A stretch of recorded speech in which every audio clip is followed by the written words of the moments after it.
Bismillah ar-Rahman ar-Rahim. Assalamu alaikum wa rahmatullahi wa barakatuh. I'm really thankful for the committee that invited me to share with you my reflections and thoughts on the issue of evolution. And I look forward in this session not just to present my views, but actually to listen from you, the audience, to learn from you, to try to find out, to engage you and try to find out where are the areas of contention that we need to address together so that we can come up together with a consensus that is ever changing as we go throughout our lives. And actually, this is not the first talk I give on evolution, and recently I've given 3 talks to 3 different audiences. One was for students in January. Another one was actually for a group of Islamic scholars, religious scholars from the Islamic world. So that was a very interesting conversation. And lastly, I was actually in France and gave a talk at the European Molecular Biology Laboratories. So that was a different kind of audience as well. So the culmination of those 3 audiences is what I'm presenting today, and I hope to further enrich our experiences together through our engagement with you today. So the title of my talk is Evolution Stories, How Do They End? Whenever the word evolution is brought up, it's like a bomb that's going to explode. Everybody gets tense, and it's very touchy, and I get a lot of talk. Let's not discuss this, or just be very careful and things like that. So we need to approach these things. We need to engage them, and we need to talk about them rather than sweeping them under the carpet or ignoring them, especially that they are the elephant in the room. And the outline of my lecture today will be, I'm going to talk briefly what is evolution for those who don't have a scientific background of what it is, because there's a lot of misconception there, actually. And then why, in my opinion, there's no controversy between Islam and evolution. And thirdly, how did such a myth came to be? And lastly, how do I help my students find their way resolving this issue or other controversial issues for that matter? I'm going to start by reminding all of us, as Dr. Utay reminded us, that what is actually our role on earth as Muslims and as human beings for that matter. Our role is to live in harmony with all of creation, and we are reminded many times in many verses in the Quran of that role. And as a result, the Quran, in my perspective, is a guide on how to live our lives in harmony with our fellow humans and creation around us in the earth. And it's not actually a book of science where I'm looking to find every theory and every discovery spelled out clearly in the Quran. That is not the purpose. And so what I find in the Quran are guidelines on how I conduct my life in terms of observing, thinking, searching for knowledge, searching for explanations, searching for the truth. And there are many verses that urge us, as the one that Dr. Utay mentioned, and this one here, where we are urged to look at the creation, at the heavens, the earth, the alternation of night and day, that these are signs for people to think and observe and reflect. So to me, in the Quran, I see very clearly spelled out the scientific methodology, where we need to observe, and then as a result of our observation, we come up with explanations, which are actually hypotheses, and then we test these hypotheses to see, does it fit the observation, does it make sense, and if it does, we go on to a theory. If it doesn't, we go back to the drawing board, we come up with a new hypothesis, a new explanation, which we keep testing and testing and testing. This is the scientific method spelt in the Quran that actually calls to our deep humanity of what makes us human, which is being curious and searching for the truth. And so scientists from all over all regions and from different backgrounds are always seeking the truth, trying to find an answer by making observations and then using their minds that God has given us to use. And one beautiful thing about Islam that really urges us more and more to be curious, to be bold, in trying to find explanations and not being scared, is that this is the hadith by Prophet Muhammad, peace be upon him, that when a judge gives a judgment and is correct, he gets 2 rewards. And if he's wrong, he gets 1 reward. This is such a freeing statement. So it says, go out and try. It doesn't matter. Don't be afraid to make a mistake, because you're going to get a reward even if you make a mistake. And this philosophy is what was behind all the golden age of Islamic science and geography discovery.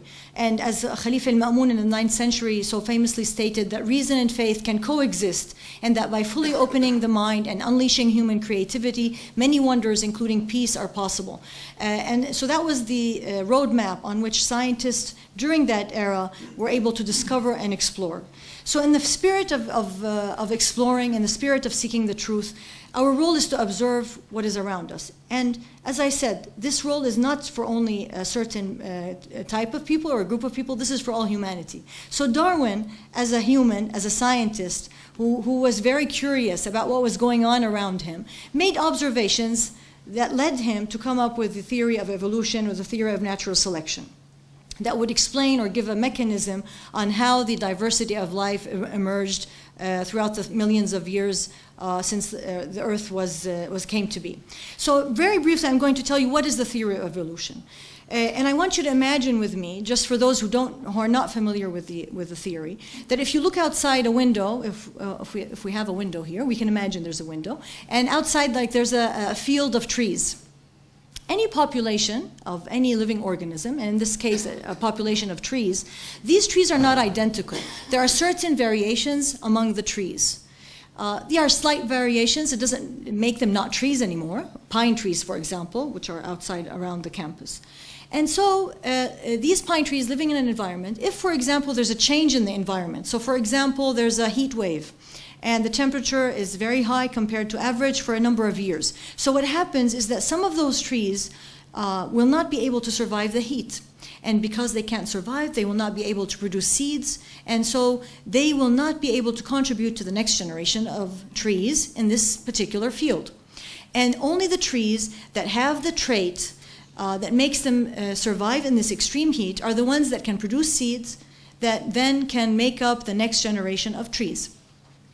Now, if we go on after 10, 20, 30 years, the majority of the population of trees in that particular field are resistant to heat. But then if the environment changes again, as we know, the environment is always changing, and now suddenly we have a flood. Now, only the trees that have a trait that can survive a lot of water are the ones that can produce seeds and survive for the next generation. And those that don't have the trait that makes them survive the extra water and moisture will not be able to survive, will not produce seed, and hence will not contribute to the next generation of trees. So the next generation of trees will have the trait of heat resistance and extra water resistant. And so as the environment changes, the traits of these individuals of the population will change because they are inherited, one, and because they already have them to start with, number two. And this is evolution. It is a natural, gradual change over a long period of time to produce the variety of species that we see today. Some of them survive today, some of them become extinct, and this process is always happening all the time. Some misconceptions about evolution, just to make sure that you are aware of them, is that natural selection, as I have described it in the population of trees, does not lead to perfection. So the tree that was able to survive was the one that was best able to cope with the environment. And it wasn't necessarily the most perfect. It was the best fit for that environment. So there's no hierarchy. Second, natural selection is not random, and it is not progressive. The traits are already existing in the individuals, and they are just selected for as a result of the environment around them. Thirdly, natural selection adapts populations to conditions that prevailed in the past and not conditions that may occur in the future. We don't know what's going to happen in the future. Therefore, we cannot predict what are the conditions that will favor a particular trait or another in the future. And evolution is all around us. We actually, as human beings, have employed evolution through artificial selection. I mean, the tomato you ate, I don't know what you had for lunch, but I'm sure you had vegetables and fruits, which tasted very nice, looked very nice, smelled very nice. I mean, if we go back to the wild origin, the very ancient origin of any fruit you've eaten, whether it's a banana or an orange or a vegetable, it didn't look like that. So in this picture here, for example, we have images of broccoli, cauliflower, cabbage, and radishes, which we eat today. Now, the original wild type ancient ancestor was something that looks like in the middle. It doesn't taste good, doesn't smell good, doesn't look good. But with time, the farmer noticed that one of those weeds, one of those plants, really tasted good. like cauliflower, for example. So what did he do? He picked those that tasted good and planted them again and again, every time selecting for them.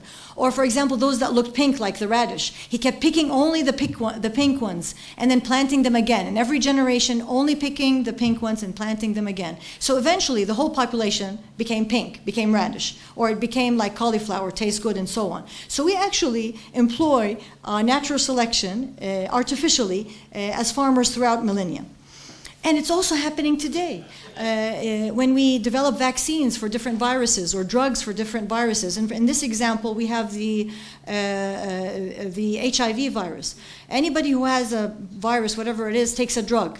And now the population of viruses inside your body is not all identical. The individual viruses have slight differences amongst them. So when you take a drug, that drug kills some of those viruses, but not the others. The others, because they have different traits, will survive. And that's why you have to take a different kind of drug to kill the viruses that were able to survive. And then you still have a division of the population that has different traits and so can survive even longer, and so on. So you need to keep developing your drug in order to be able to cut off your virus not surviving in the human body. So we actually are using evolution, whether we agree with it or not. It's happening all around us. Now, the strange thing is that the concept of evolution, the concept of gradual change with time to produce the diversity we see today is not new. And Darwin wasn't the first one to talk about it. We have a lot of documentation throughout history, throughout the golden Islamic era, where Al-Jahid talked something about rudimentary to what is evolution today. Ibn Miskawayh, Ikhwan al-Safa, even Ibn Khaldun in the 14th century talked about something similar to evolution. And then even after Darwin, we have Al-Jisr in the Levant area who discussed the theory of evolution and had some contentions with it, but did not disagree with it to the level that this is totally wrong. We have Ahmad Midhat, who was an Uthmani intellect, who also discussed evolution and agreed with it. And by the way, the translation of The Origin of the Species into Arabic only happened in 1928. For those who disagree vehemently with what it is, I asked them, have you ever read The Origin of Species before you go and talk about the author that he has written something blasphemous? And most people have said they haven't read the book. They've just heard somebody say something from somebody. So this is a very important message, especially, well, everybody, young and old. You should read before you make a decision on anyone. And if you look at the literature in terms of research, this study was done by Salman Hamid a few years ago, where he surveyed the Muslim countries to see what is the percentage of acceptance of evolution. And unfortunately, he found that it's pretty low, and in different countries varies, but less than 50%. So the question here is, what happened after Darwin? How come before Darwin we didn't have a problem with anybody talking about a theory similar to evolution, but suddenly everything went wrong after Darwin, and we disagreed with the theory. And actually, anybody who talks about evolution, as my students tell me, يعني هذا كافر, ما بيصير يعني خارج الملة, أو يعني very, very strong language. So these are the reasons that I have come up with, whether it's through reading other scientists and scholars, or through interactions with students and Islamic scholars, or just my own reflections. So bear with me, and I'm interested to have a discussion on these because you may have a different opinion, and I'm here to learn. Not just to talk about what I think is right. So I think one reason is lack of the qualified natural scientists in the Muslim world. You know, as we know, at the end of the Ottoman Empire, there were less and less education institutions, there were less and less scientists. So when Darwin came along with his theory, there weren't enough people to really understand what he was talking about. And education was restricted to an elite sector of the community, of the population. Now, when Darwin came out, Christianity was against what he said, because his theory proposed that Earth was very, very long, and that contradicted what was in the Bible and how it was interpreted at that time. I'm not speaking on behalf of Christians, I'm not a Christian, I'm just quoting what's written in the books about how the Christian community received Darwin. Although, as many Christians tell me, there were groups of Christians who actually agreed with him, but I'm speaking of the general consensus at that time. And I think this controversy did not go unnoticed by the Muslim clergy. When they realized that the Christian clergy was against Darwin and considered him blasphemous, they said, okay, we don't have the scientific knowledge to really understand what's going on, but if the Christians, who are the people of the book, are against him, then we might as well also safely say that we're against him as well. Also, there are people, or certain groups of people, who hijacked Darwin's theory of evolution to their own advantage.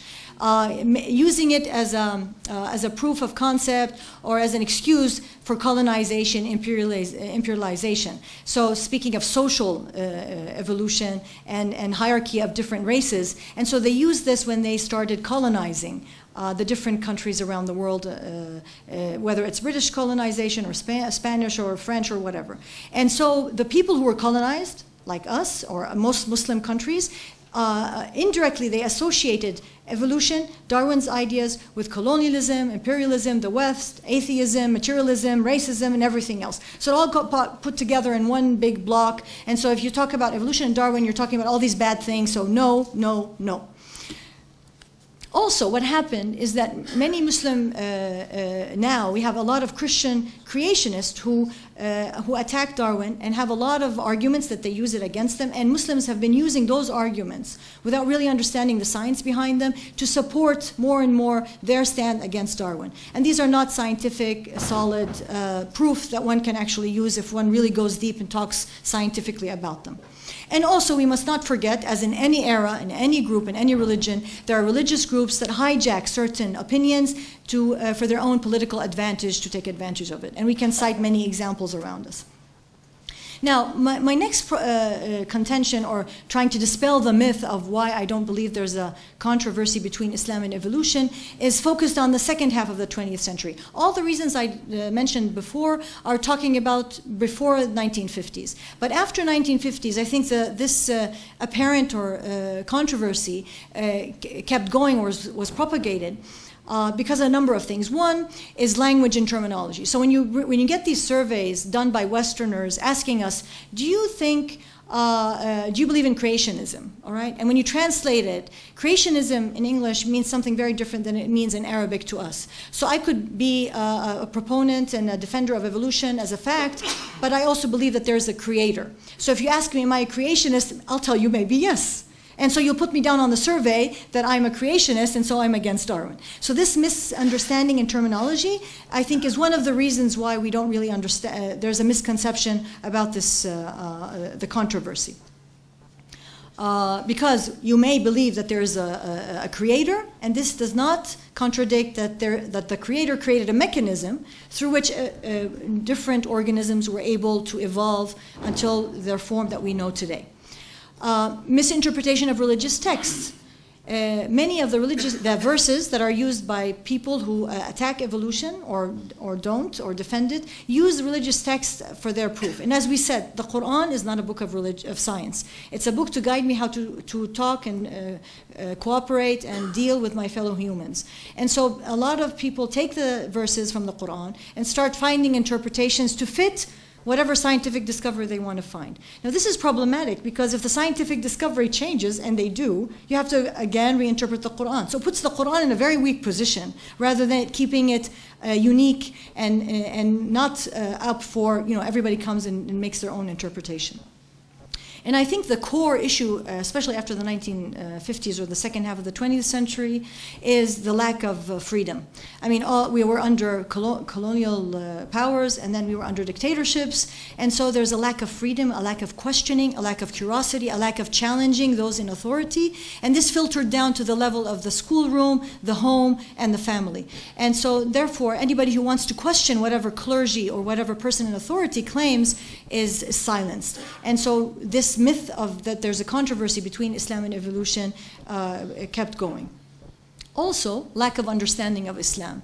Islam, the core of Islam is to question. The core of Islam, that God gave us a mind to use it and never to accept anything that we are not convinced with, because the human brain or the human mind is held with such esteem to be used. And unfortunately, the line that we hear is, there's a red line. There are things you cannot question. There are things you cannot ask about. And this stifles our curiosity and our thinking, and this is not what Islam is all about. So actually, it's a matter of perspective. I mean, we take sides and we fight each other, and we have to remember that there may be different opinions. They may look to be conflicting, they may look to be opposites, but they may be actually the same. And what I use with my students is this image. It's an optical illusion. And some of you may see an old woman in this image, some of you may see a young woman. But both of you are correct, and some of you may see both. So when you think about any controversial issue, not just evolution, some may be against it, some may be with it, but we need to remember to respect each other and to understand each other. Because anybody who takes a side doesn't take it out from a vacuum. They grew up with a certain mentality, a certain attitude, a certain approach, and so when they look at things, they look at it from their approach. So you have to remember that there may be another opinion out there. I don't necessarily have to agree with that opinion, but at least I have to keep an open mind and to respect that person and try to understand and to have a dialogue and to have a debate and not to have an argument that ends up in a war at every level. So, what do I tell my students? I remind them again that the Quran is not a book of science. Science is about discovering the laws of nature, and religion is about why we exist and how are we supposed to deal with our fellow humans.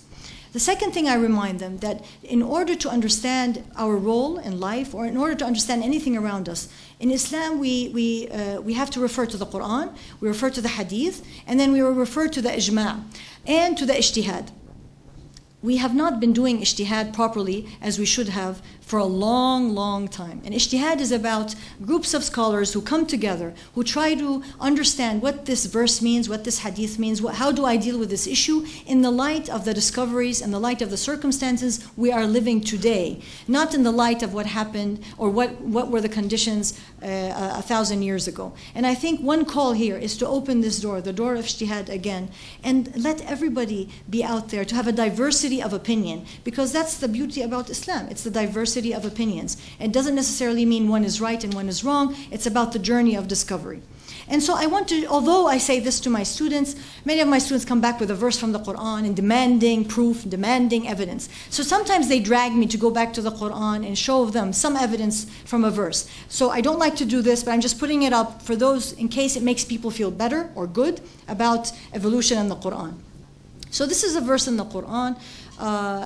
He who has made everything which he has created most good. الذي أحسن كل شيء خلقه وجعل خلق الإنسان من طين. He began the creation of man with nothing more than clay. Now, when you translate this into English, it's put, this is a translation, it says most good. Or in the second verse, we have indeed created man in the best of molds. في أحسن تقويم. Again, in the best of. So these, in Arabic, the word is أحسن. Okay? Ahsan does not necessarily mean better, good, best. Ahsan could also mean the most fit. And for me, from an evolution point of perspective, every organism evolved to be the most fit to their environment. Al-ahsan tala'uman labitu. So as a human being, I am the most fit in my environment. A bacteria which lives in very hot water and thermal vents is the most fit to live in that high temperature of 80 degrees. I can never live in the temperature of 80 degrees. So I am not fit for that environment, right? But the bacteria is fit for that environment. A horse walks on 4. The horse is fit for his environment or its environment. I am not fit to behave the same way in the environment of the horse. So each organism evolves to be fit to that environment, and that's always evolving and changing. So here I look at this verse of the Quran, I see it's beautiful, it supports evolution. It says the most fit, al-ahsan, الذي أحسن كل شيء خلقه. All right, so this is just for those who want some proof from the Quran, although I don't like to go there, and I don't advise doing that. Another point I remind my students is that most people don't have any problem that, from an Islamic point of view, of course, that the sun and the moon and all galaxies and stars and planets took billions of years to evolve. This was never a problem. Nobody comes and says, oh, that's blasphemous, you can't do that. That's fine. But if I come and say organisms took millions of years to evolve, everybody, no, this is haram, you can't do that. So, although the verses in the Quran talk about خلق الشمس, خلق النجوم, and nobody talks about خلق has to be spontaneous, creation has to be spontaneous.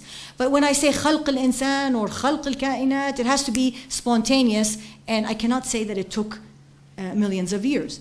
Although the word خلق doesn't necessarily, also again, another interpretation, using different interpretations of the same word, doesn't necessarily mean spontaneous. It could also mean over a period of time. And we know that at the time in the Quran or in Islam is no problem because we don't have any short term that has to be 6,000 years or anything of that, and that God is above all dimensions.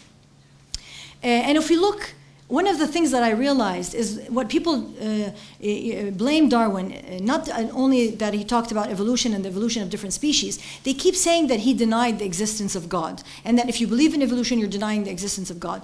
Although for those who have read his book, and of those who haven't, I ask you to read his book. This is the last paragraph of his book. And it so beautifully portrays that there is a creator, there is a God that started everything. And then he put down those rules, whether there are the physics rules for how the galaxies evolved, or the biological rules, how different species evolved. In the end, this doesn't deny the existence of a God. And I think that's where a huge controversy lies. People thinking if you believe in evolution, you do not believe there's a creator. Also, miracles. I mean, miracles are phenomena around us that we also think, how do we explain these? And to me, miracles are natural phenomena that have not yet discovered, we haven't discovered the natural laws for. Similarly to, if you remember in your history books, science history, a long time ago, people who had the plague were considered to have bad spirits. Or people who have psychiatric diseases were believed to have bad spirits inside them. And then with science advancing, we realized it's a bacteria, it's a virus, it's a chemical imbalance in the brain. So if we can't find an explanation for a particular phenomena today, that doesn't mean there's no explanation. It could exist, it's just that we have not, that we don't have the tools, we don't have the technology, we haven't yet discovered those things. So it's a call for us as humans to keep questioning, to keep thinking, and to keep seeking. Another point we need to keep into consideration is we are limited in our biology as human beings. I mean, however time we have, however tools we create, there is a limitation to our biology because we're created from organic molecules that make up our brain. And our neurons that we use to think and to question and to seek. So, for example, if we look at this ant, if we imagine we're ants, ants can only comprehend two dimensions, okay, X and Y. So they move either, backwards and forwards and right and left. They don't understand. They don't comprehend up and below. So let's consider you're all ants living in an ant town, and you have houses that are circles and squares. So you go into your house. You open the door to your circle, you go in, and then you close the door, and you think you're all alone.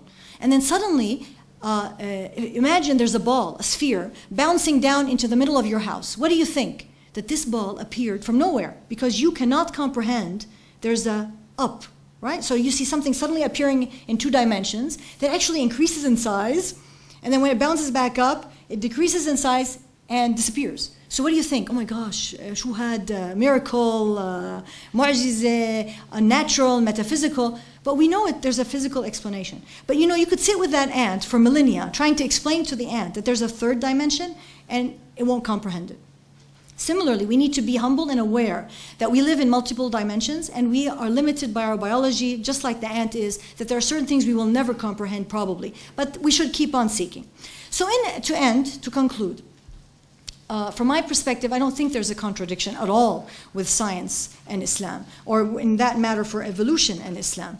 And if there appears to be a contradiction as we go forward between a scientific discovery and what we see Islam as it is today, we need to first check the science, because we know science changes all the time. There are theories that were discovered and then they were refuted. So we need to keep that humbleness in front of us. And as scientists, this is our hallmark, to always be skeptical. Second, that we must realize that we can, and tools will develop, technical tools, to help us understand more and more as we go forward, and to remember our biological limitation. Now, if we've made sure of all that, and we still think the science we discovered is a fact, then we have to go back to the Islamic part, the interpretation of the Quran, and say, okay, if there appears to be a controversy, let's take those verses or that statement that appears to be contradicting Islam, and let's create committees of people who include all the stakeholders, whether they are scientists, religious scholars, Arabic language experts, to give us multiple interpretations or synonyms for that word, people who are involved in that particular issue, whether it's talking about ethics of stem cells or evolution or whatever. And this committee of these multiple stakeholders should meet regularly, trying to find out, seeking the truth, searching what is the consensus that we can come up with today. But we also must remember that whatever they come up today can change tomorrow. So these have to meet regularly. And the people who join this committee need to be unlimited. They can't be just narrow-minded in a particular field. They have to come in with an open mind, open to suggestions and new ways of looking at things. because multiple opinions is very healthy. This is part of why Islam is successful. This is why Islam is for every time and every place. And this is also a reminder that we need to study the philosophy of science, and we need to increase more and more people who study the humanities, not just science, to better understand how to live together in this world. So there's no black and white answer. It's actually a fluid relationship between Islam and science, between us as human beings and what's going on around us. So how does the story end? Because the title of my lecture was Evolution Stories, How Do They End? To me, it's a fluid relationship. We need to help our students, ourselves, to develop a rational methodology of assessing the natural world around us and to think independently, to come up with our own opinions, our own hypotheses and theories. And this way we will not have any controversies and we will be able to face the world around us, to create a generation of free thinkers who are not followers. This is very important. And the last point I want to share with you, I think this controversy between religion and science is not part of our culture. This is part of another culture that we have taken. We have imported it into us blindly and followed it blindly. And to the extent that we are holding seminars and conferences discussing, is there a controversy? And leading, following those people who put that question when it never ever existed. What scares me, what other issues are we following blindly, importing them from another culture and assuming that we have that problem and going into discussions and arguments until we realize and wake up that we really didn't have that problem in the first place? Why don't we focus on our real problems that we know and work on those, and then we will start to be able to actually export our solutions to the world rather than importing the problems of the world. This is a long journey. It's not a short journey, but the first step in 1,000,000 miles is to take the first step. And وَعَلَّمَ الْإِنسَانَ مَا لَمْ يَعْلَمْ. Thank you very much.